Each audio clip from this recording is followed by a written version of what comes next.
ନମସ୍କାର ଦର୍ଶକ ବନ୍ଧୁ। ଏଟିଏମ୍ କାର୍ଡ଼ର ନୂଆ ନିୟମ। ଯଦି ଆପଣଙ୍କର ମଧ୍ୟ ଯେକୌଣସି ବ୍ୟାଙ୍କରେ ଏଟିଏମ୍ କାର୍ଡ଼ ଅଛି ତେବେ ଜାଣି ରଖନ୍ତୁ ଏହି ନିୟମ। ମେ ମାସ 1 ତାରିଖରୁ ଲାଗୁ ହେବାକୁ ଯାଉଛି ନୂଆ ନିୟମ, ଯେଉଁଥିରେ ଆପଣମାନଙ୍କୁ ଦେବାକୁ ପଡ଼ିବ ଅଧିକ ଚାର୍ଜ।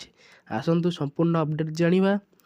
ଅପଡ଼େଟ୍ଟିକୁ ଜାଣିବା ପୂର୍ବରୁ ଯଦି ଆପଣମାନେ ଏହି ଭିଡ଼ିଓକୁ ପ୍ରଥମ ଥର ଦେଖୁଛନ୍ତି ତାହେଲେ ଭିଡ଼ିଓଟିକୁ ଲାଇକ୍ କରି ସବସ୍କ୍ରାଇବ୍ କରି ରଖନ୍ତୁ।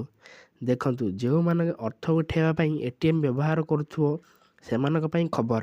ଆସନ୍ତା 1 ତାରିଖଠୁ ଏଟିଏମ୍ କାର୍ଡ଼ର ନିୟମ ବଦଳିବାକୁ ଯାଉଛି। ଏହାଫଳରେ ଗ୍ରାହକମାନଙ୍କୁ ଦେବାକୁ ପଡ଼ିବ ଅଧିକ ଚାର୍ଜ। ଭାରତୀୟ ରିଜର୍ଭ ବ୍ୟାଙ୍କ (IBR) ତରଫରୁ ନ୍ୟାସନାଲ୍ କର୍ପୋରେସନ୍ (NCR) ର ପ୍ରସ୍ତାବ ମଞ୍ଜୁରୀ ମିଳିବା ପରେ ଅନ୍ୟ ବ୍ୟାଙ୍କରୁ ଏଟିଏମ୍ କାର୍ଡ଼ ଅର୍ଥ ଉଠାଇଲେ ଏହା ମହଙ୍ଗା ପଡ଼ିବ। ତେବେ ଏହା ଥିଲା ଆଜିର ଖବର।